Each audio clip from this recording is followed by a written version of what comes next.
Hello, good morning all of you. આજે આપણે ધોરણ 12 સાયન્સમાં 9.2 સવર્ગ સંયોજનોની કેટલીક વ્યાખ્યાઓ જોઈશું.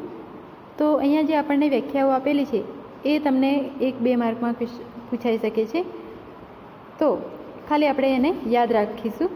તો પહેલી છે સવર્ગ સ્પીસીસ, જેની વ્યાખ્યા છે મધ્યસ્થ ધાતુ પરમાણુ અથવા આયન જે નિશ્ચિત સંખ્યાના આયનો અથવા અણુઓ સાથે સંબંધિત હોય છે તેને સવર્ગ સ્પીસીસ કહે છે.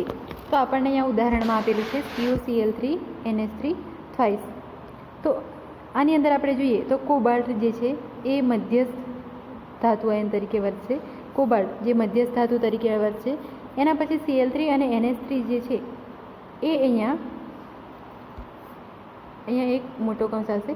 તો Cl3 અને NH3 છે, 3 Cl3 અને 3 NH3 જે લિગેન્ડ છે, જે કોબાલ્ટ ધાતુ સાથે જોડાયેલા છે. તો જે આખું છે એને આપણે સવર્ગ સ્પીસીસ તરીકે ઓળખીશું. હવે કોબાલ્ટ આપણે જોઈએ તો કોબાલ્ટ મુખ્ય ધાતુ છે. એ કોબાલ્ટ ધાતુ સાથે 3 Cl અને 3 એમોનિયાના અણુ જોડાયેલા છે એવું આપણે અહીંયા કહી શકીએ છીએ. એના પછી આપણે જોઈએ મધ્યસ્થ પરમાણુ અથવા તો મધ્યસ્થ આયન.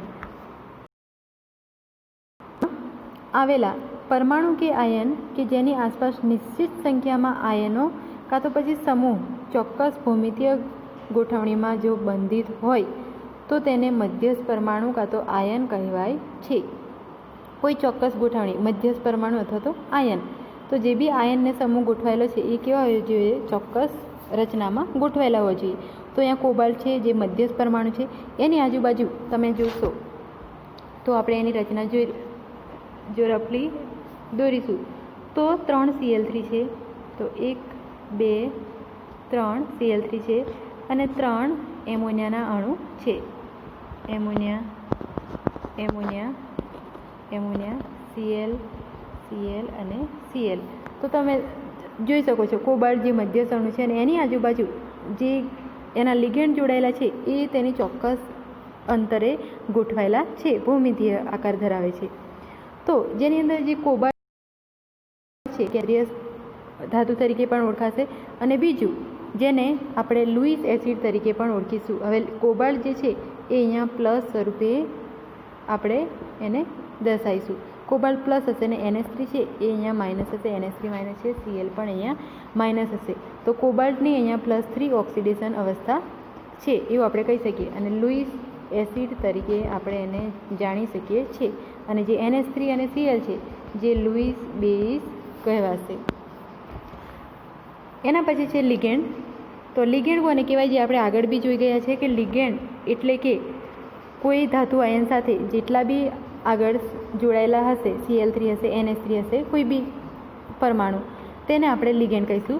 જેમ કે આપણે ઉપરનું જ ઉદાહરણ લઈએ જે આપણી પાસે છે આ. તો એની અંદર આપણે જોઈએ તો જે CO છે એ લુઈસ એસિડ અથવા તો મધ્યસ્થ પરમાણુ છે અને Cl3 અને NH3 છે જે લિગેન્ડ કહેવાશે અહીંયા. તો Cl3 અને NH3 જેને આપણે લિગેન્ડ નામ આપીશું. તો મધ્યસ્થ પરમાણુ સાથે જે પણ જોડાયેલા છે પરમાણુઓ કે અણુઓ કે આયનો જેને આપણે લિગેન્ડ તરીકે ઓળખીએ છીએ. લિગેન્ડનું વર્ગીકરણ તેમાં રહેલા ઇલેક્ટ્રોન યુગ્મદાતા પરમાણુની સંખ્યાને આધારે કરવામાં આવે છે. તો ઇલેક્ટ્રોન એની જેટલા એના ઇલેક્ટ્રોન યુગ્મ હશે એની આધારે એનું વર્ગીકરણ થાય છે. તો તેમાં પહેલું પ્રકાર છે એકદંતીય લિગેન્ડ. એકદંતીય લિગેન્ડ છે. એકદંતીય લિગેન્ડ એટલે શું?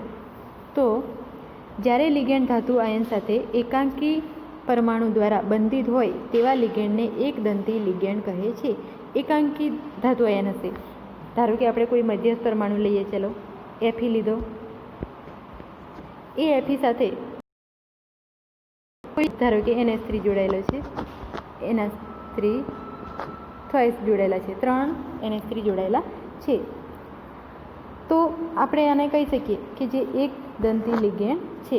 અથવા તો પછી આપણે એને FeCl આ પ્રમાણે બી હોઈ શકે. તો જે Cl છે એ Fe સાથે જોડાયેલો છે જેને આપણે એક દંતી લિગેન્ડ તરીકે ઓળખીશું. તો અહીંયા આપણને ઉદાહરણ આપેલા છે H2O, NH3 જેવા તટસ્થ અણુઓ, Cl-, Cn-, OH- જેવા ઋણ આયનો જોડાયેલા હોય. એના પછી છે દ્વિદંતી લિગેન્ડ. તો જ્યારે લિગેન્ડ બે દાતા પરમાણુઓ દ્વારા બંધિત હોય તો તેવા સંયોજનને દ્વિદંતી લિગેન્ડ કહે છે. દાખલા તરીકે અહીંયા આપણને આપેલું છે NH2 CH2 CH2 NH2 અથવા તો બીજું છે C2O4 -2. તો અહીંયા જે છે NH2 CH2 જેનું નામ થશે ઇથેન 1,2 ડાયએમાઇન. તો ઇથેન 1,2 ડાયએમાઇન છે તો તમે જોઈ શકો છો કે બે પ્રકારના કુલ લિગેન્ડ થશે. એના પછી છે ષષ્ઠદંતી લિગેન્ડ. જ્યારે લિગેન્ડ 6 દાતા પરમાણુઓ દ્વારા બંધિત થાય છે, 6 દાતા પરમાણુ, ષષ્ઠદંતી એટલે શું થશે? 6 દાતા પરમાણુઓ. તો કુલ બંધ અહીંયા કેટલા થશે? 6 થવા જોઈએ. તો અહીંયા આપણે હશે નાઇટ્રોજન અને બીજું હશે ઓક્સિજન. તો અહીંયા જે રચના થશે એની અંદર EDTA -4 ની અંદર 2 નાઇટ્રોજન પરમાણુ અને 4 ઓક્સિજન પરમાણુ કુલ મળીને 6 દાતા પરમાણુઓ થશે. ફરી બોલું છું, 6 કેવી રીતના થશે? તો 2 નાઇટ્રોજન અને 4 ઓક્સિજન પરમાણુઓ જોડાઈને કુલ અહીંયા થશે 6. તો ષષ્ઠદંતી લિગેન્ડની અંદર 6 દાતા પરમાણુઓ દ્વારા EDTAનું આખું બંધારણ હોય છે. બહુદંતીય લિગેન્ડ. જ્યારે એક જ લિગેન્ડમાં અનેક દાતા પરમાણુઓ હાજર હોય તો તેને બહુદંતીય લિગેન્ડ કહેવાય છે. એની ઉદાહરણ આપણે લઈએ EDTA અથવા તો બીજું આપણે લઈએ PTN પણ લઈ શકીએ છીએ. તો એની અંદર એક જ લિગેન્ડ છે પરંતુ તેની અંદર બહુ બધા પ્રકારના પરમાણુઓ, અલગ અલગ પરમાણુઓ હશે. જેમ EDTA આપણે લઈએ તો EDTAની અંદર નાઇટ્રોજન છે, ઓક્સિજન છે, કાર્બન છે, હાઇડ્રોજન છે.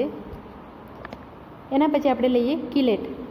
તો કિલેટ એટલે જ્યારે દ્વિ અથવા તો બહુદંતીય લિગેન્ડ તેના 2 અથવા તો વધારે દાતા પરમાણુને એક સાથે એકાંકી ધાતુ આયનને બંધિત થવા ઉપયોગ કરે છે તો તેને આપણે કિલેટ કહેવાય છે. તો કિલેટની અંદર આપણે લઈએ એક ઉદાહરણ ક્રોમિયમ C2O4 -3 જે કિલેટ સંકીર્ણ છે. તો અહીંયા તમે જોઈ શકો છો તો આપણને ક્રોમિયમ આપેલો છે. એ ક્રોમિયમ એક જ છે જેને આપણે ધાતુ કહી શકીએ. એની સાથે C2O4 કેટલા છે? 3 જોડાયેલા છે. તો ક્રોમિયમ છે એની સાથે 3 C2O4 એકાંકી રીતે જોડાયેલા છે તો તેને આપણે કિલેટ સંકીર્ણ તરીકે ઓળખીએ છીએ. એના પછી આપણે જોઈએ ઉભયદંતી લિગેન્ડ, જે લાસ્ટ છે. જે લિગેન્ડ 2 જુદા જુદા દાતા પરમાણુઓ ધરાવે છે તથા તે પૈકીના કોઈ એક દાતા પરમાણુ વડે સંકીર્ણમાં લિગેન્ડ જોડાય છે તેને ઉભયદંતી લિગેન્ડ કહેવાય છે. તો અહીંયા આપણે ઉદાહરણ તરીકે લઈ શકીએ HCN- અને NO2-. હવે જે HCN છે, HCNની અંદર આયન સલ્ફર અથવા નાઇટ્રોજન મારફતે સવર્ગ સંયોજન બનાવે છે અને NO2ની અંદર મધ્યસ્થ ધાતુ આયન સાથે નાઇટ્રોજન અથવા તો ઓક્સિજન દ્વારા સવર્ગ સંયોજન બનાવે છે. ઉદાહરણ તરીકે આપણે લઈએ M ને એક ઓક્સિજન એક ડબલ બોન્ડ દ્વારા જોડાયેલો.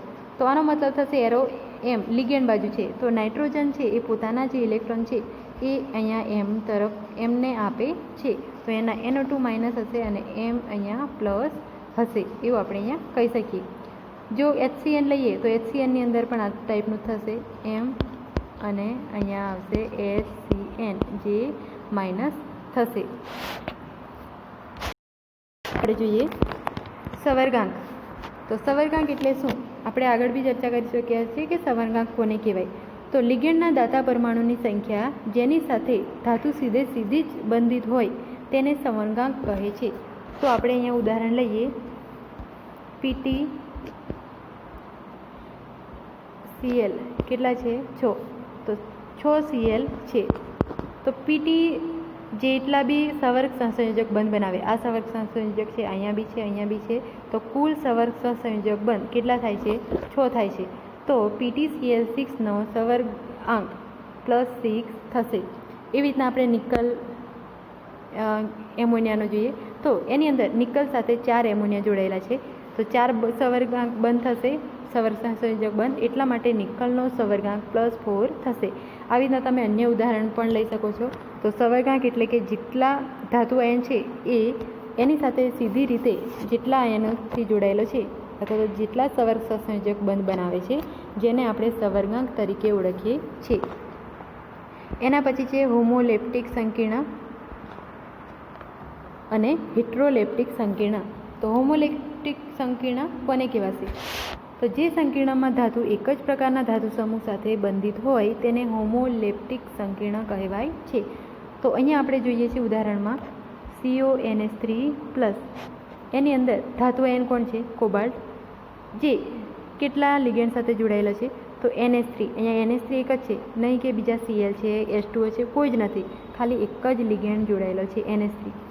તો જો ધાતુ આયન એક જ બીજા લિગેન્ડ સાથે જોડાયેલા હોય એક જ પ્રકારના, અહીંયા NH3 એક જ પ્રકારના જોડાયેલા છે, એથી તેને હોમોલેપ્ટિક કહેવાશે. અને હેટ્રોલેપ્ટિકમાં શું છે? જો ધાતુ આયન બીજા અલગ અલગ પ્રકારના લિગેન્ડ સાથે જોડાયેલા હોય, તો બીજાની અંદર આપણે ઉદાહરણ લઈ શકીએ છીએ NH3 પણ છે અને Cl2 છે, તો કુલ 2 પ્રકારના લિગેન્ડ સાથે જોડાયેલો છે, તેથી તેને શું કહેવાશે? હેટ્રોલેપ્ટિક સંકીર્ણ. એના પછી સવર્ગ પ્રભાવ ક્ષેત્ર છે, જે આપણે ઉદાહરણ દ્વારા સમજીએ. તો સવર્ગ પ્રભાવ ક્ષેત્ર એટલે શું? તો આપણે એક ઉદાહરણ લઈએ K4FeCN6. તો K4FeCN6માં સવર્ગ પ્રભાવ ક્ષેત્ર કોને કહેવાય? તો અહીંયા આપણને આપેલું છે કૌંસની અંદર FeCN6. તો જે કૌંસની અંદર, મોટા કૌંસની અંદર જે FeCN6 છે એને આપણે કહીશું સવર્ગ પ્રભાવ ક્ષેત્ર. અને જે K4 બાકી રહે છે જેને આપણે કહીશું પ્રતિ આયન. તો જે આયન શા માટે કહીએ છીએ? કેમ કે તે આયનીકરણ બંધથી જોડાયેલો છે. તો સવર્ગ પ્રભાવ ક્ષેત્ર અને પ્રતિ આયન. એના પછી છે સવર્ગ બહુફલકીય. સવર્ગ બહુફલકીય એટલે કોઈ બી આપણે સવર્ગ સંયોજન લઈશું, એ સંયોજન એની કેટલી બાજુઓ ધરાવે છે? ફલક એટલે અહીંયા બાજુ થશે, તો કેટલાય બાજુથી જોડાયેલો છે, અથવા તો તેની બાજુ પર કેટલા એના લિગેન્ડ આવેલા છે એના આધારે તેનો શેપ નક્કી થાય છે. તો અહીંયા આપણે નિકલ CO4 છે, તો નિકલ CO4 ની અંદર આપણે જોઈએ તો 4 બીજા કોબાલ્ટેટ જોડાયેલા છે નિકલ સાથે. તો નિકલ એની સાથે 4 બીજા કોબાલ્ટ જોડાયેલા છે. તો આનો જે આકાર બને છે એ શું થશે? સમચતુષ્ફલકીય થાય છે. એવી રીતના આપણે જોઈએ અહીંયા અષ્ટફલકીય, જે છે CONH3 6 ટાઈમ્સ +3. તો જેનો આપણે આકાર બનાવીશું તો આ ટાઈપનો થશે. કોબાલ્ટ વચ્ચે જે મધ્યસ્થ થશે, એના પછી 1 2 3 4. તો 1 2 3 4 5 6 કુલ 6 સવર્ગ સહસંયોજક બને છે. તો આને આપણે કહીશું અષ્ટફલકીય રચના. આ ટાઈપની હશે અષ્ટફલકીય રચના. એવી રીતના છેલ્લે છે સમચોરસ. હવે સમચોરસ દરેકને ખબર જ છે કેવી પ્રકારની રચના આવે છે. તો અહીંયા આપણે જોયું દરેકનું સવર્ગ બહુફલકીયની અંદર કેટલી એની બાજુઓ છે, અથવા તો કેટલા એના પ્રકારોમાં શેપ ગોઠવાયેલા હોય છે. એના પછી આપણે મેઇન ઇમ્પોર્ટન્ટ મુદ્દો છે સવર્ગ સંયોજનોનું નામાંકરણ. તો હવે આપણે સવર્ગ સંયોજન એટલે શું એ તો જોઈ ગયા, સવર્ગ સંયોજન કેવી રીતના બને છે તે જોઈ ગયા. પણ સવર્ગ સંયોજનોનું જ્યારે નામાંકરણ કરવાનું હોય ત્યારે કઈ કઈ બાબતો ધ્યાનમાં લેવાની છે અને કઈ રીતે તેનું નામ બને છે એ આપણે જોઈએ. તો પહેલું છે એક કેન્દ્રીય સવર્ગ સ્પીસીઝના સૂત્ર લખવા માટેના નિયમો. સૂત્ર કેવી રીતના લખાય? સૂત્ર આપણે ધારો કે આપણે એક આગળ લીધું, કોઈ બી સૂત્ર આપણે લઈએ. ચલો, નિકલ, કોબાલ્ટ 4. ચલો આ એક સૂત્ર છે. તો એ સૂત્રની અંદર આપણે નિકલને પહેલાં કેમ લખીએ છીએ, કોબાલ્ટને પછી કેમ લખીએ છીએ, અને કૌંસમાં કેમ લખીએ છીએ, અને મોટા કૌંસમાં કેમ લખીએ છીએ. તો આ છે સૂત્ર લખવાના નિયમો છે. તો એ સૂત્રની અંદર દરેકના મિનિંગ શું છે અને કેવી રીતના આપણે એને ડિવાઈડ કરીએ છીએ એના માટે આપણે અહીંયા સવર્ગ સંયોજનોના નામાંકરણમાં શીખીશું. તો સૌપ્રથમ છે મધ્યસ્થ પરમાણુ પ્રથમ લખાય છે. મધ્યસ્થ પરમાણુ, તો મધ્યસ્થ પરમાણુ તરીકે આપણે ધારો કે લઈએ. ચલો, નિકલ CO4, જેની અંદર જે નિકલ છે એ શું છે? મધ્યસ્થ પરમાણુ છે. તો નિકલ મધ્યસ્થ પરમાણુ છે, તેથી તેને આપણે ફર્સ્ટ લખીએ છીએ. એવું આપણે નથી લખતા કે CO ને પહેલાં લખીએ અને પછી નિકલને લખીએ. તો યાદ રાખવાનું છે પહેલો નિયમ કે મધ્યસ્થ પરમાણુ પહેલાં લખાય છે. ત્યાર પછી લિગેન્ડને મૂળાક્ષરના ક્રમમાં લખવામાં આવે છે. મૂળાક્ષરના ક્રમમાં, જેમ કે આપણે આગળ IUPAC નામાંકન ભણતા હતા 11મા ધોરણમાં, એવી રીતના અહીંયા પણ આપણે મૂળાક્ષરના ક્રમમાં જેમ કે ABCD છે, તો એ અક્ષરનું જે હોય એને આપણે પહેલાં લખીશું, B અક્ષરનું હોય એને આપણે પછી લખીશું, C અક્ષરનું હોય એને એના પછી લખીશું. તો લિગેન્ડને મૂળાક્ષરના ક્રમમાં લખવામાં આવે છે. ત્રીજું છે બહુદંતીય લિગેન્ડને પણ મૂળાક્ષર પ્રમાણે જ લખાય છે. ચોથું, સંપૂર્ણ સંવર્ગ સ્પીસીસના સૂત્ર માટે વીજભાર હોય કે નહીં તો પણ ચોરસ કૌંસમાં દર્શાવવામાં આવે છે. તો અહીંયા આપણે જોઈએ છે ચોરસ કૌંસ, આ જે છે એ ચોરસ કૌંસ છે. તો એને લિગેન્ડ હશે કે નહીં હોય, વધારે હોય કે ના હોય, પરંતુ એને આપણે ચોરસ કૌંસમાં દર્શાવવામાં આવે છે.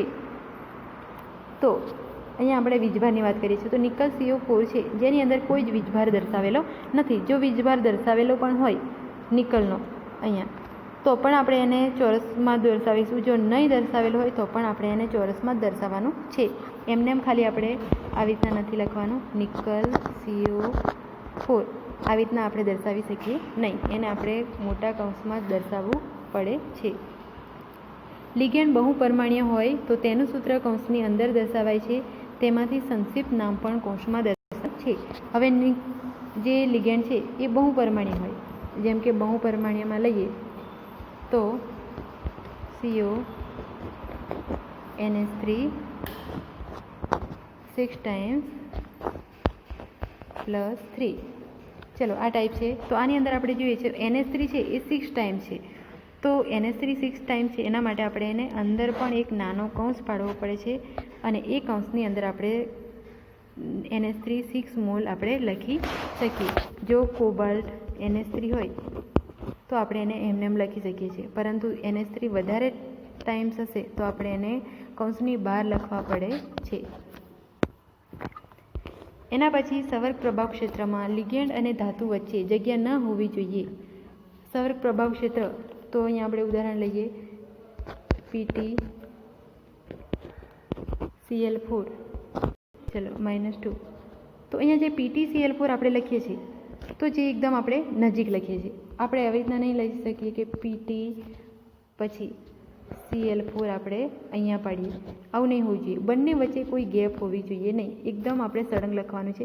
આ જે છે એ બી થોડુંક છૂટું છે, એને બી આપણે થોડુંક નજીક લખવાનું, PT Cl4 આ ટાઈપનું આપણે એકદમ નજીક લખવાનું છે. કોઈ પણ સંકીર્ણ સંયોજન છે એને આપણે બહુ જ છૂટું નથી લખવાનું, એકદમ નજીક લખવાના છે.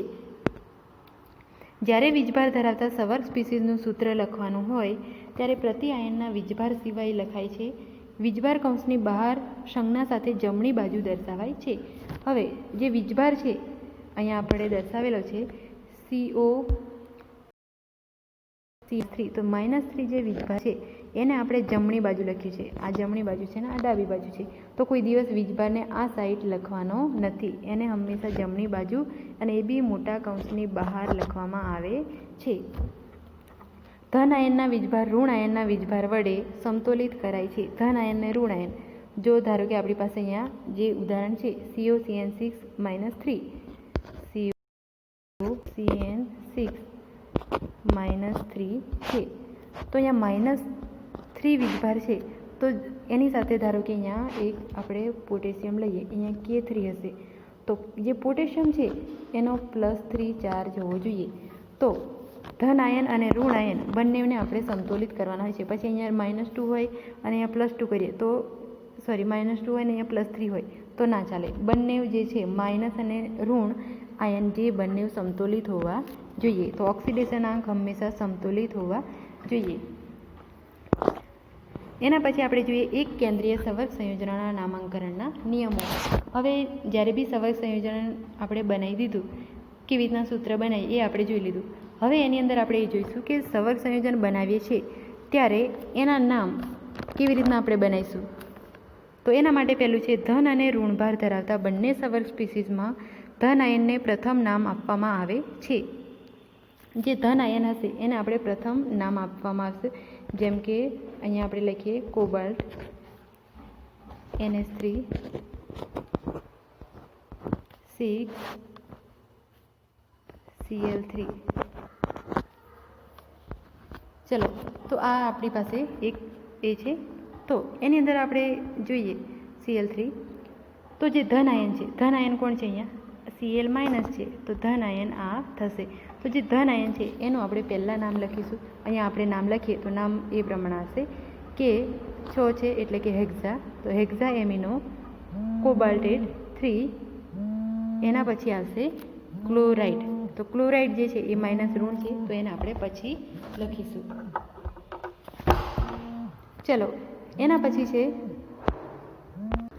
બીજું આપણે લઈએ કે લિગેન્ડને મધ્યસ્થ પરમાણુ આયનના નામ પહેલાં તેમના મૂળાક્ષરના ક્રમ પ્રમાણે લખવામાં આવે છે. જે આપણે આગળ પણ જોયું કે લિગેન્ડ જે છે એને આપણે કોઈ બી લિગેન્ડ હોય, ચાલો કે CONH3 6 ટાઈમ્સ Cl3 છે આપણી પાસે, તો આપણે એક ઉદાહરણ લઈએ બીજું, COH2 ટ્વાઇસ NH3 6 ટાઈમ્સ. ચલો, આ પ્રમાણેનો આપણી પાસે સંકીર્ણ છે. તો એ સંકીર્ણને મૂળાક્ષરના ક્રમ પ્રમાણે લખવામાં આવે છે. હવે એની અંદર આપણી પાસે 2 લિગેન્ડ છે, H2O પણ છે અને NH3 પણ છે. તો આપણે એ વિચારીશું કે જે કોબાલ્ટ છે એ તો મધ્યસ્થ છે, એને આપણે છેલ્લે જ લખીએ છીએ, પરંતુ જે લિગેન્ડ છે એમાંથી આપણે પહેલો કોને લખશું? તો એ જે છે એ એના મૂળાક્ષર પ્રમાણે આપણે લખવાનું છે. જેનો મૂળાક્ષર પહેલાં હશે એને આપણે પહેલાં લખીશું. તો અહીંયા આપણી પાસે NH3 છે જેને આપણે એમાઇન કહીએ છીએ, અને જે H2O છે જેને આપણે એક્વા કહીએ છીએ. તો H2O અને એમાઇન છે એની અંદર 2 સરખા છે, એમાઇન અને એક્વા બંનેના નામ સરખા થાય છે. તો હવે શું કરીશું? તો એમાઇન અને એક્વા અહીંયા લઈએ, એમાઇન અને બીજું શું છે? એક્વા.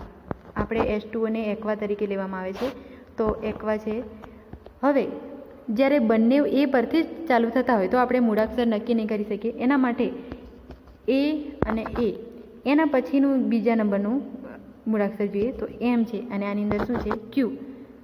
તો એમ અને ક્યુની અંદર જે પહેલાં મૂળાક્ષર આવે છે એ પ્રમાણે આપણે નામ લખીશું. તો અહીંયા એમ છે એ પહેલાં હશે, તો એ રીતના આપણે અહીંયા NH3 ને પહેલાં નામાંકરણમાં લઈશું અને પછી આપણે H2O ને ધ્યાનમાં લઈશું.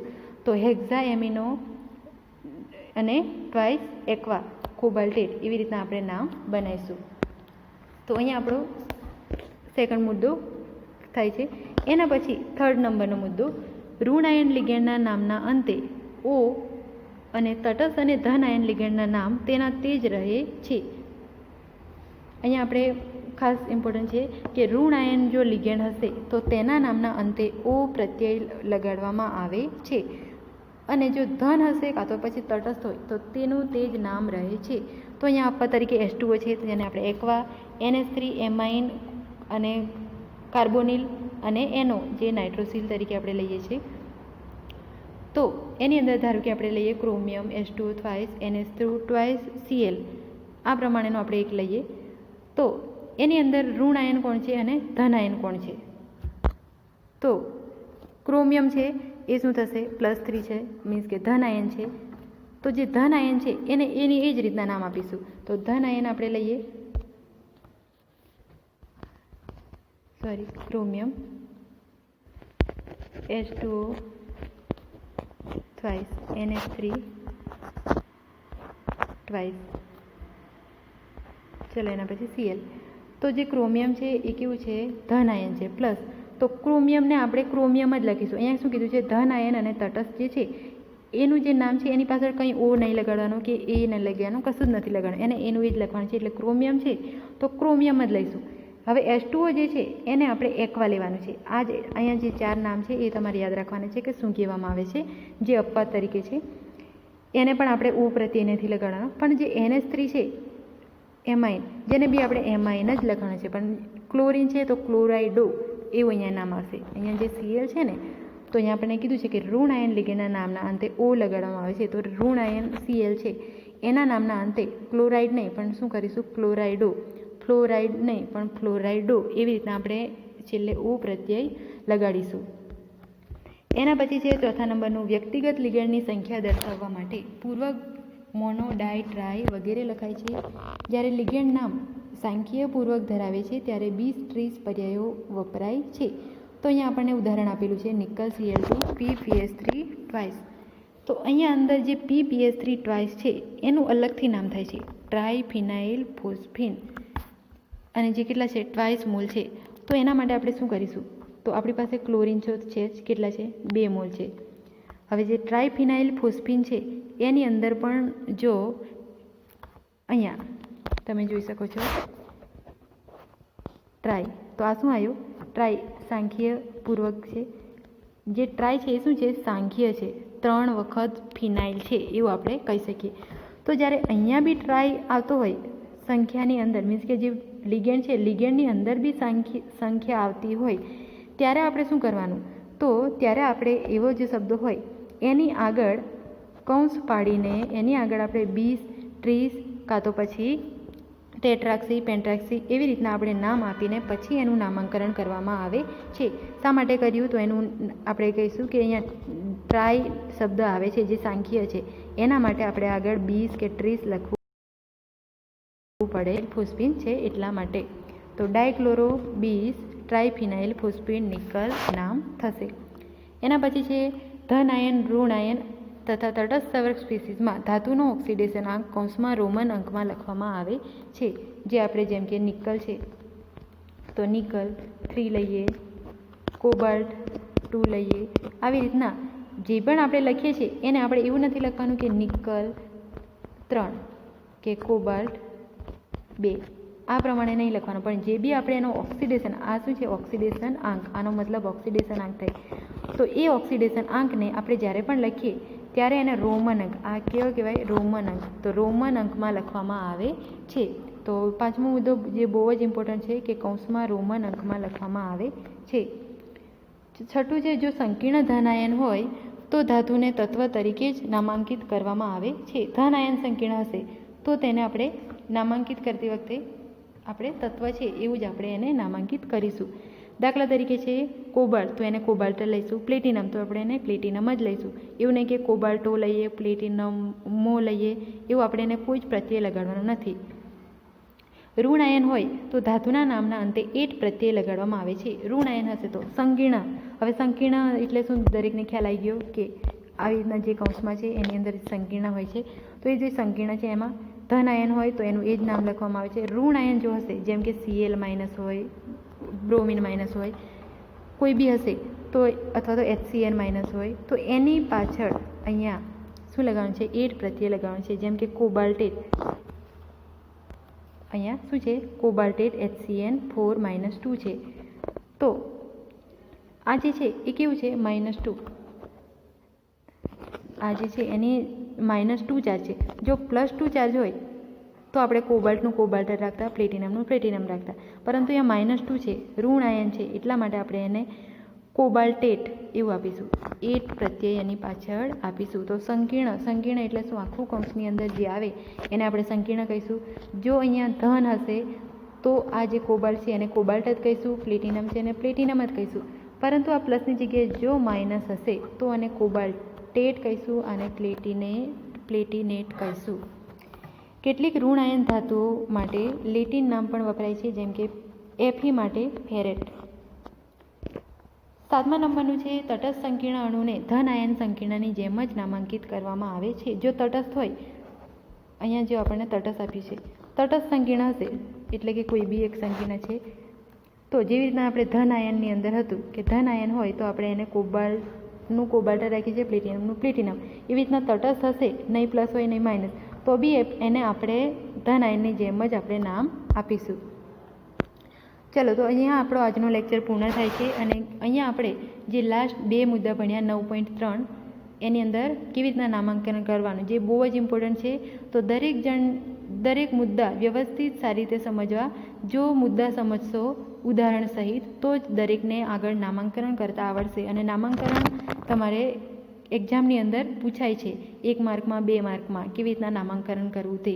તો દરેક વિદ્યાર્થી દરેક મુદ્દા ધ્યાનપૂર્વક વાંચીને તૈયાર કરે. અહીંયા આજનો લેક્ચર આપણે પૂરો કરીએ છીએ. All of you thanks.